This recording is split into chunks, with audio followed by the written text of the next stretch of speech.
Hello friends, doctor BK health मेरी tips में आपका स्वागत है। दोस्तों, आज बात करेंगे हम टेक्सिलिक्स चिल्ड्रंस कफ सिरप के बारे में।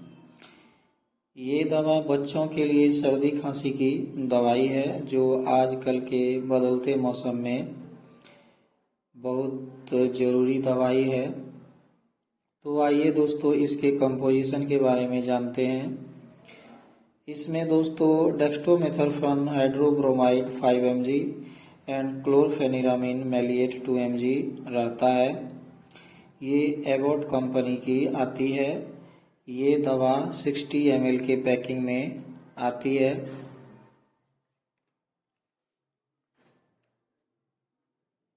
तो आइए जानते हैं इसके डोज के बारे में। इसका डोज है दोस्तों 1 साल से 5 साल तक 2.5 ml दिन में 3 बार, और 5 साल से 10 साल तक के बच्चों के लिए 5 ml दिन में 3 बार। इसका MRP है दोस्तों 84 रुपीज़।